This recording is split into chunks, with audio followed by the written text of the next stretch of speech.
పవన్ కళ్యాణ్ పై దళిత సంఘాల నేతలు మండిపడ్డారు. డిప్యూటీ సీఎం పదవి నుంచి ఆయన్ను తొలగించాలంటూ డిమాండ్ చేశారు. మల్లాం బాధితులకు న్యాయం చేయాలని పిఠాపురం తహసీల్దార్ కార్యాలయం ఎదుట ధర్నా నిర్వహించారు. కంప్యూటర్ యుగంలో దళితుల సాంఘిక బహిష్కరణ సిగ్గుచేటు. పిఠాపురంలో మనువాదం అమలు చేస్తున్నారంటూ ఆగ్రహం వ్యక్తం చేశారు.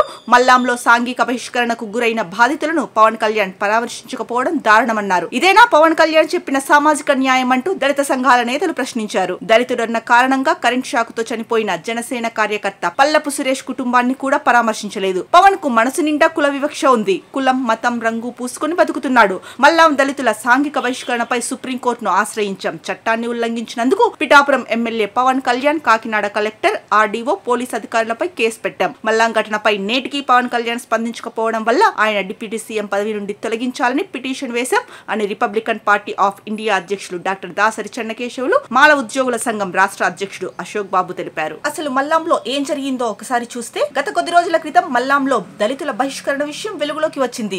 గ్రామంలో ఎక్కడికి వెళ్లినా మీకు ఏం ఇవ్వబోమని తేల్చేశారు.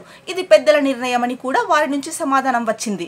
ఇది విన్న దళిత వర్గాలు షాక్ అయ్యాయి. ఈ విషయాన్ని దళిత నాయకులకు తెలిపారు. మొత్తం మీద ఈ విషయం బయటకు రావడంతో ఒక్కసారిగా అలజడి రేగింది. దళిత సంఘాల నాయకులు, వామపక్ష నాయకులు గ్రామంలో పర్యటించి అగ్రవర్ణాల పెద్దలు తీసుకున్న నిర్ణయాన్ని వ్యతిరేకిస్తూ నిరసన బాట పట్టారు. దీంతో అప్రమత్తమైన జిల్లా కలెక్టర్ సగిలి షాన్ మోహన్ వెంటనే చర్యలు చేపట్టారు. Kakinada RDO Mallibabu, Vikasa project director Lachcharao, Pithapuram rural CI Srinivas, rural SI Jani బాషాకు బాధ్యతలు అప్పగించారు. వారు వెంటనే గ్రామంలో పర్యటించి పరిస్థితిని సమీక్షించారు. తమకు ఎదురైన అనుభవాలను దళితులు అధికారుల దృష్టికి తీసుకువచ్చారు. ఇక ఓ ఇంటికి ఎలక్ట్రికల్ పనులు చేసేందుకు అదే ప్రాంతానికి చెందిన సురేష్ బాబు అనే యువకుడు వెళ్లాడు. అక్కడ కరెంట్ షాక్ తో చనిపోయాడు. ఆ ఇంటి విద్యుత్ వైరింగ్ సరిగా లేకపోవడంతోనే సురేష్ బాబు మృతి చెందాడని దళిత వర్గాలు అనుమానం వ్యక్తం చేశాయి. అతని మృతికి పరిహారంగా 10 లక్షల రూపాయలు ఇవ్వాలని డిమాండ్ చేశాయి. దీనికి ఆ కుటుంబం అంగీకరించకపోవడంతో స్థానిక అంబేద్కర్ విగ్రహం వద్ద ఆందోళన చేపట్టారు. ఇరు వర్గాల మధ్య జరిగిన చర్చల్లో పిఠాపురం రూరల్ సిఐ శ్రీనివాస్ సమక్షంలో మృతుని కుటుంబానికి 2,70,000 రూపాయలు చెల్లించేందుకు ఒప్పందం కుదిరింది.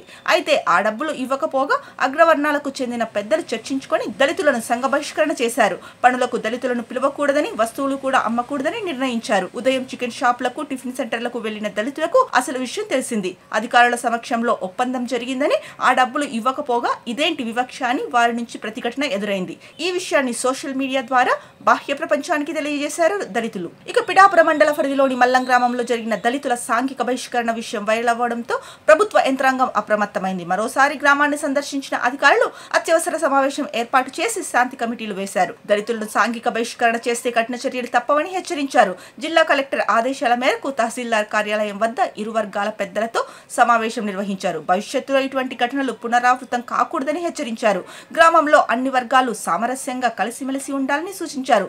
సమావేశం అనంతరం ఆర్డీఓ మల్లం గ్రామంలో ప్రస్తుతం ఎటువంటి ఇబ్బందులు లేవని, పరిస్థితి పూర్తి నియంత్రణలో ఉందని తెలిపారు.